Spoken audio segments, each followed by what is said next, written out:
हरि शरणम, नारायण नारायण नारायण। आज हम आप लोगों को केदारनाथ का दर्शन कराएंगे और उसके पीछे जो कथानक है उससे भी अवगत कराएंगे। पहली चीज़ तो ध्यान देने बात यह है कि आज केदारनाथ का मंदिर जहाँ स्थित है वह स्थान से लेकर के बद्री नारायण तक का स्थान, आसपास का स्थान, सबको मिलाकर के केदार क्षेत्र कहा जाता है। केदार क्षेत्र, उसी केदार क्षेत्र में बद्री नारायण भी स्थित है और उसी केदार क्षेत्र में केदारनाथ जी का भी मंदिर है। कथानक ये है कि स्वाम्भव मनवंतर के प्रारंभ में एक हिरण्याक्ष नाम का राक्षस हो गया था। वो हिरण्याक्ष नहीं जो हिरण्यकश्यप का भाई था, कोई दूसरा था, हिरण्याक्ष हो गया था। वो भी बहुत तप गया था। देवताओं का विनाश करना, मनुष्य का विनाश करना, यज्ञ हो वगैरह न करने देना, जितना आतंक था उतना फैला रहा था वो। उसके कृत्यों से क्षुब्ध होकर के देवता लोग भगवान शंकर की शरण में गए। भगवान शंकर ने कहा कि केदारयामी, केदारयामी को मैं किसको विदूर कर दूं, किसको मार डालूं, केदारयामी। यही शंकर भगवान ने कहा था। किससे? इंद्र सहित अन्य देवताओं से। तो उन्होंने कहा महाराज हिरण्याक्ष बड़ा विकराल है। तो भगवान शंकर जो है महिष का रूप धारण कर लिए और अपनी सींगों से विदीर्ण कर दिया। किसको? हिरण्याक्ष राक्षस को। जो फिर पूछा कि अब क्या मैं करूं?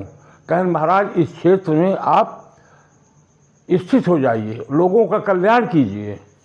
तो देवताओं की प्रार्थना पर शंकर भगवान वहाँ केदार क्षेत्र में स्थित हो गए। केदार क्षेत्र के कण कण में भगवान शंकर का वास हो गया। इसलिए इसी कथानक के आधार पर उस क्षेत्र का नाम केदार क्षेत्र रखा गया। ये रहा केदार क्षेत्र का महत्व और कथानक। दूसरा कथानक है, दूसरी पौराणिक कथा है जो शिव पुराण के अनुसार है। जो शिव पुराण के अनुसार है। शिव पुराण के अनुसार कथा है कि दक्ष के, जो भगवान ब्रह्मा के मानस पुत्र दक्ष थे, 10 मानस पुत्र थे जिसमें से एक दक्ष भी थे। तो दक्ष के 16 कन्याएं थीं। 13 का विवाह उन्होंने धर्म के साथ किया था। एक अग्नि के साथ, एक पितर के साथ और एक शंकर भगवान के साथ में। तो जो 13 पुत्रियां थी दक्ष की, उनमें से एक पुत्री का नाम था मूर्ति, यानी वो भी धर्म की पत्नी थी। वो भी धर्म की पत्नी थी। तो मूर्ति और धर्म के द्वारा नर नारायण 2 ऋषियों का जन्म हुआ। नर माने साक्षात नारायण का एक विग्रह और नारायण माने स्वयं भगवान विष्णु। यानी नर और नारायण का जन्म मूर्ति के गर्भ से धर्म के द्वारा हुआ। ये नर नारायण तपस्या करने के लिए हिमालय पर्वत पर चले गए। हिमालय पर्वत चले गए। तो वहाँ चले गए तो वहाँ पर तपस्या करने में बड़ा कष्टदायी था। न वहाँ खाने की व्यवस्था थी, न ऊपर से कहीं छाया था, केवल बर्फ थी। लक्ष्मी जी को दया आई, लक्ष्मी जी को दया आई कि तो मेरे नारायण जी अपार कष्ट सह रहे हैं, तपस्या कर रहे हैं। तो लक्ष्मी जी बेर का रूप धारण करके उस स्थान पर गई और बेर की छाया कर दिया। तो बेर का फल भी भगवान को मिल जाता था और छाया भी मिल जाती थी। बेर के अलावा अन्य वृक्षों का वहाँ पर उद्गम होना बड़ा कठिन भी था। तो इसलिए उसको बदरिकाश्रम कहते हैं। बदरी माने बेर, बदरी का मतलब है बेर। तो इसलिए उस स्थान का नाम बदरिकाश्रम हो गया। तो बदरिकाश्रम में नर नारायण तपस्या करने लगे। उसी क्रम में उन्होंने एक पार्थिव लिंग बनाया, शंकर जी का लिंग बनाया और पार्थिव लिंग बना करके पूजा करने लगे। पार्थिव लिंग बनाकर पूजा करने लगे। उनकी पूजा से संतुष्ट होकर के शंकर भगवान ने कहा कि मेरा हो भाग्य कि ये नारायण मेरी पूजा कर रहे हैं, आप तो मेरे ईश्वर हैं, आपको मेरी पूजा करनी चाहिए। कहें नहीं, आप मेरे ईश्वर हैं, मैंने आपकी पूजा की, मैंने आपको मान लिया भगवान। कहें फिर बोलिए क्या चाहते हैं आपसे? कहें मैं चाहता हूँ कि इस केदार क्षेत्र में आप स्थित हो जाएं, अपने और मेरे भक्तों का कल्याण करें। आप भी केदार क्षेत्र में, मैं भी आ रहा हूँ। जो आपका दर्शन करेगा वो पाप से मुक्त हो जाएगा, और जो मेरा दर्शन करेगा उसको पुण्य हो जाएगा। यानी केदारनाथ के दर्शन करने से पाप नष्ट होता है, पुण्य नहीं होता। जो पाप है नष्ट हो गया, लेकिन बद्री नारायण का दर्शन करने से पुण्य उदित होता है। तो पाप घटा, पुण्य बढ़ा, तो उससे मुक्ति मिल जाएगी। तो आपके भक्तों का भी कल्याण होगा, मेरे भक्तों का कल्याण होगा। जो आपके दर्शन करके मेरे पास आएंगे सबको मैं मोक्ष देता रहूँगा। इसलिए विशेषता वहाँ की है कि पहले आप केदारनाथ जाइए, उनका दर्शन कीजिए, अपने जन्म जन्मांतर के पापों को नष्ट कीजिए, तब बद्रीनाथ जाइए। जब बद्रीनाथ जाएंगे तो आप मोक्ष के भागी हो जाएंगे। इसलिए लोग दोनों जगह जाते हैं और जाना चाहिए भी। तो एक कथानक है भगवान का वहाँ केदारेश्वर के रूप में स्थित हो जाना। केदार क्षेत्र में वहाँ शंकर जी स्थित हो गए। ये दूसरी कथा है। एक तो केदार क्षेत्र की कथा हो गई, एक केदारनाथ की कथा हो गई कि वहाँ स्थित कैसे हुए। तीसरी जो कथा है वो ये है कि महाभारत का युद्ध हो गया था, कौरवों का नष्ट हो गया था, कोई बचा नहीं था, कोई बचा नहीं था। 11 करोड़ अक्षौणी सेना थी कौरवों की, नष्ट हो गई। केवल 7 अक्षौणी सेना थी पांडवों की। गोत्र का नाश हुआ, भाई पटीदार का नुकसान हुआ, अपने परिवार वालों का नुकसान, यानी वंश का नाश कर दिया लोगों ने, पांडवों ने। तो युधिष्ठिर ने कहा महाराज, राज्य के लोभ में हमने अपने वंश का विनाश किया है, इस पाप से कैसे उद्धार होगा? कितने लोग मारे गए, कितने लोग विधवाएं हो गई। तो कोई ऐसा उपाय बताइए जिससे कि ये वंशवध का पाप जो है वो घट जाए, नष्ट हो जाए। तो व्यास जी ने कहा कि पाप से नाश करने का उपाय केवल एक है, वो है भगवान शिव की आराधना। अब भगवान शिव कहन कहाँ जाएं? कहन या तो काशी है, बाबा विश्वनाथ रहते हैं, अथवा केदार क्षेत्र जाइए, वहाँ पर शिव जो है दिव्य रूप से निवास करते हैं।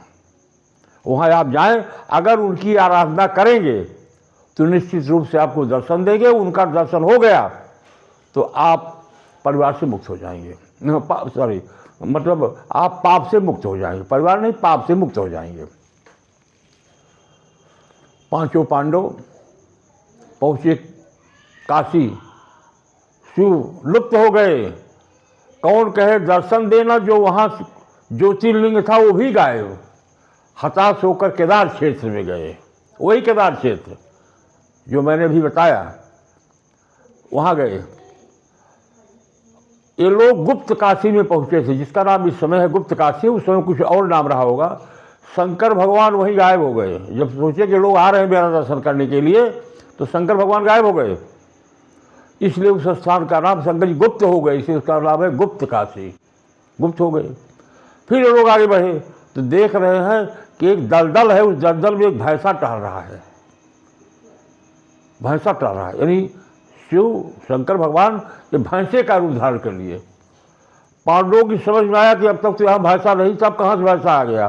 कौन हो ये? भगवान शंकर ही है, हम लोगों को खिला रहे हैं। इन लोगों ने पीछा किया, वो भैंसा दलदल में कूदा, और दलदल में कूदते कूदते भीम ने उसकी पूंछ पकड़ लिया। भीम ने उसकी अब पूंछ उखड़ गई उस भैंसे की, अब भैंसा बीचे में रह गया और सर उसका अलग हो गया। तो जो उसका सिर था वो नेपाल में जाकर के गिरा, जो पशुपतिनाथ कहलाता है, और जो पृष्ठभाग था वो यही रह गया केदार क्षेत्र में। तो पांडवों की प्रार्थना पर भगवान भोलेनाथ केदार क्षेत्र में ज्योतिर्लिंग के रूप में, केदारेश्वर ज्योतिर्लिंग के रूप में स्थापित हो गए। तो जो पृष्ठभाग है वो केदारनाथ में है, वह शंकर भगवान का जो भैंसे का रूप है, पिछला भाग पुट्ठा, उसी की पूजा होती है। यानी आपको एक भैंसे का पिट्ठा दिखाई देगा, उसी की पूजा होती है, उसी पर जल चढ़ता है। और जो अगला भाग है वो पशुपतिनाथ के रूप में चला गया नेपाल में। तो वहाँ पर भगवान भैंसे के पृष्ठ रूप में केदारेश्वर के नाम से विख्यात हुए और लोग उनकी पूजा करने लगे। तो एक भगवान केदारेश्वर रूप में केदार क्षेत्र में स्थापित हुए थे, जैसा मैंने बताया, इंद्र वगैरह की प्रार्थना पर, दूसरे नर नारायण के आग्रह पर, और तीसरे पांडवों की वजह से। यानी ये तीन कारण उस केदार क्षेत्र का नाम पड़ने और केदारनाथ के स्थापित होने का है। अब स्थापित तो हो गए ज्योतिर्लिंग के रूप में। मंदिर कैसे बना? पांडवों के वंशज एक जन्मेजय राजा थे। पहला मंदिर केदारनाथ का जन्मेजय ने बनवाया। आज भी वहां कुछ पाली भाषा में लिखा है जो उसको पढ़ने वाला कोई नहीं है। आज संस्कृत कह लीजिए, यानी पाली भाषा में कुछ लिखा हुआ है लेकिन कुछ पढ़ नहीं पाता कि इसका मतलब क्या है। उस जन्मेजय का जो मंदिर बनवाया गया था वही काफ़ी समय तक रहा। जीर्ण शुरू हो गया था। हमारे आज शंकराचार्य जगत गुरु, इन्होंने उस मंदिर का जीर्णोद्धार कराया, और जो जीर्णोद्धार कराया वही मंदिर इस समय विद्यमान है। वही मंदिर इस समय विद्यमान है। और जो पशुपतिनाथ है वो भैंसे का अगला रूप है, और पिछला वाला जो है केदारनाथ में स्थापित है। तो सबसे पहले केदारनाथ जाना चाहिए, दर्शन करना चाहिए, पापों को नष्ट करना चाहिए। पाप नष्ट होने के बाद आप बद्रीनारायण जाइए, नर नारायण आपको मोक्ष का अधिकारी बना देंगे। हाँ, मोक्ष जो है 5 प्रकार का होता है। नंबर 1 का है साजुज्य मोक्ष, भगवान में समाहित हो जाना। आप भी नारायण स्वरूप हो गए। भगवान में एक है आप साजुज्य, जिसको कैवल्य भी कहते हैं, यानी आप नहीं रह गए, भगवान में चले गए। एक है सालोक्य, बैकुंठ में भगवान के साथ रहिए, समीप भगवान के पास में रहिए, जैसे प्रहलाद वगैरह। साक्षी भगवान की जैसी आपके अंदर भी सब कुछ हो। सारूप भगवान के रूप में आप रहिए। यही 5 प्रकार के मोक्ष हैं। तो 4 प्रकार के मोक्ष तो बैकुंठ जाने से हो जाते हैं, लेकिन जो साजुज्य है वो सबसे उत्तम मोक्ष है। उसका मतलब हुआ कि आप ही भगवान हो गए। इस चारों मोक्ष में जैसे जीव की इच्छा होती है, जैसे जीव की तपस्या होती है, वैसे उसको मोक्ष मिलता है। और उसको देने वाले हैं नर नारायण, जो बद्रिकाश्रम में स्थित हैं। जाने के लिए ठंड के महीने को छोड़ करके 4 महीने बाकी वहाँ जाया जा सकता है।